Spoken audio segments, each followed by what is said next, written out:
tajamnya di mana membayangkan sesuatu yang perlakuan negatif oleh KMP, di sisi lain KMP tidak pernah berpikir sejauh itu. Karena ruang ini dibuka. MD3 dibuka yang, benar. Ini Mbak, MD3 yang dibuat tergesa-gesa dalam waktu 3 minggu. Kemudian tim daftar inventarisasi masalah yang tidak sesuai. Saya pikir jangan kita kembali ke MD3, udah selesai dia. Kami udah selesai. mengendusnya sudah jauh hari sebelumnya. Artinya itu bukan ranah kita, udah politik selesai itu kita. kan antisipatif, Mbak, ya. Yang kita lihat sekarang ini adalah yang kita harap dari KIH ini, coba kita berpikir jernih. Lalu tahapan-tahapan dijalani secara undang-undang, secara mekanisme. Nanti di titik mekanisme yang kita sudah tetapkan ternyata terdapat itu, baru saya bisa setuju kalau dikatakan seperti itu. Ini sama sekali belum sampai pada sudutnya, belum sampai pada titiknya, tapi mereka sudah ngebayang bahwa ini akan terjadi endus bahwa sebuah penipuan atau cara-cara kita misalnya. Saya ingin mengatakan kepada saudara saya Pak Hendrawan, tidak ada niatan KMP seperti itu. Niatan KMP sekarang ini adalah bagaimana percepatan ini selesai, jangan ada lagi lahir satu kondisi yang sangat membingungkan rakyat Indonesia. Di sisi lain kami berkeinginan Pak Jokowi dan JK kita akan memberikan dukungan perjalanannya dalam persoalan pemerintahan supaya rakyat kita betul-betul bisa merasakan kepemimpinan ini.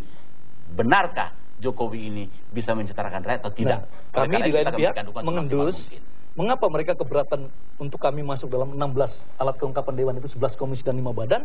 Karena kami mengendus, mereka akan memanfaatkan pasal 98 ayat 6 dan 7. Proses pintu masuk untuk impeachment. Jelas. Mari kita baca pasalnya, undang-undangnya. Ke presiden. Iya. Loh, itu sebabnya kenapa mereka begitu keberatan, resisten untuk kami masuk ke 16 alat kelengkapan Dewan itu. Kan sekali lagi politik itu kan bermain teka-teki dan antisipatif. Tentu niatannya harus tulus. Kalau niatannya tulus, asas proporsionalitas sudah diterima sejak awal. Oke, Pak Fahri? Ya, ini kelihatannya begini. Di antara kedua mereka ini, kan masing-masing boleh dikatakan representasi dari dua kelompok itu. Itu trust harus dibangun dulu. Masing-masing gitu. Masing-masing di antara keduanya. Jadi pertama harus dimulai. Kalau ada pepatah bahasa Arab, ibda binafsik, ya. Mulai dari diri sendiri. Nah, mulai dari sekarang ini trust harus dibangun gitu. Nah, sikap yang sincere ya, yang tulus itu harus diperlihatkan kepada masyarakat gitu. Kenapa ini menjadi penting? Karena DPR itu sebenarnya kan cerminan dari aspirasi masyarakat kan. Proses pelembagaan aspirasi masyarakat yang dilakukan melalui proses demokrasi pemilu, lalu kemudian itu terlembagakan di DPR gitu. Nah, kalau kemudian frasa itu bisa diterima ya, DPR yang inklusif, maka sebenarnya tidak ada lagi perdebatan di sini gitu. Yang ada adalah saling kemudian memberikan jalan keluar masing-masing gitu.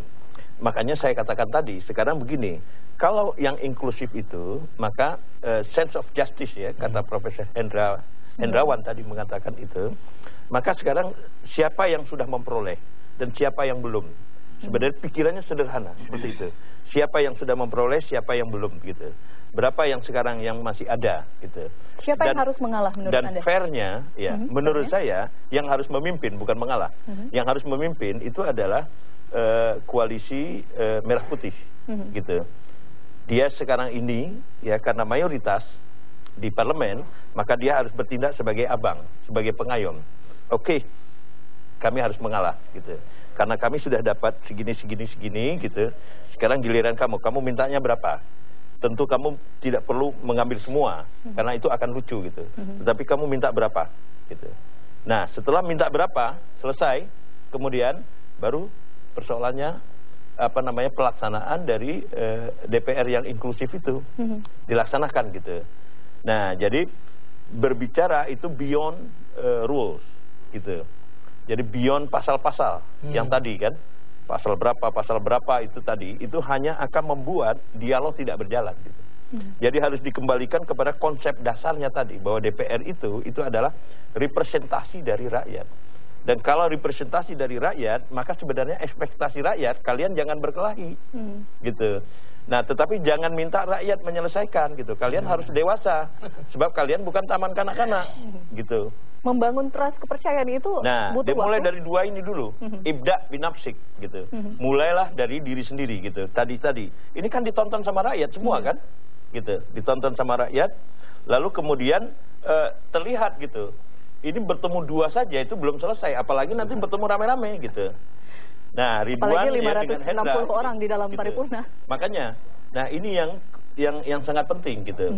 Dan yang kedua, kalau frasa, saya suka tadi frasa itu DPR yang inklusif itu tadi, itu dipegang kedua-duanya, maka itu tadi gitu.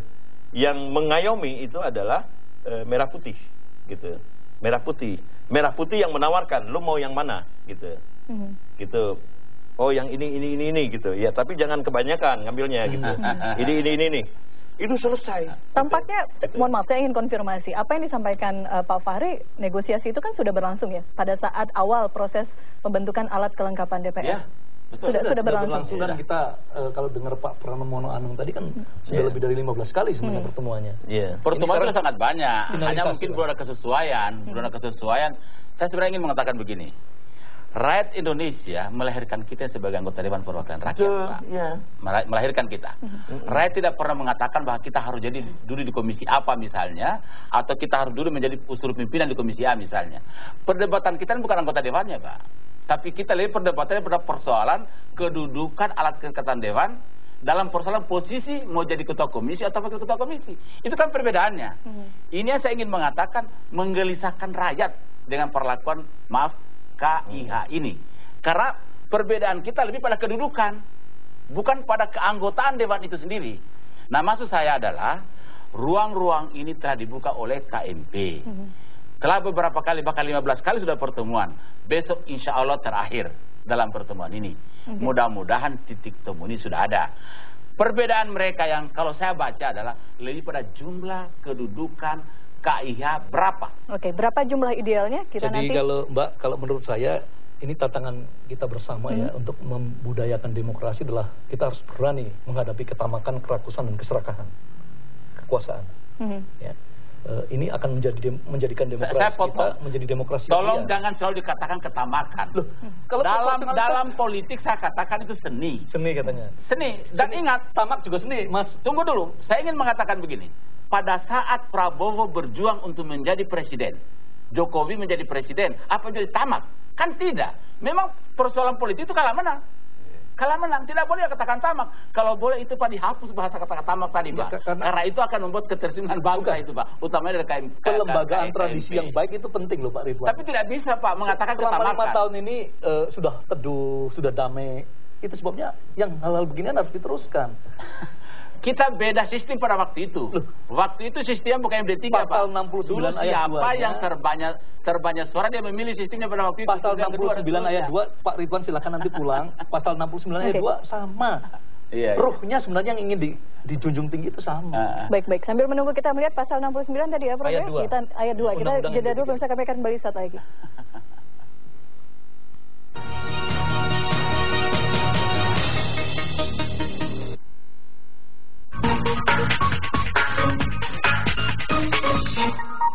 Menggoda seperti coklat, mewah seperti emas.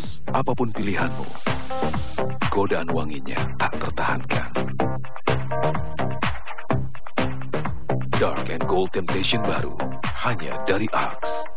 Ekonomi kita berkembang pesat. Darah pertumbuhan sangat cepat. Berkat rakyat kita. Chevron menciptakan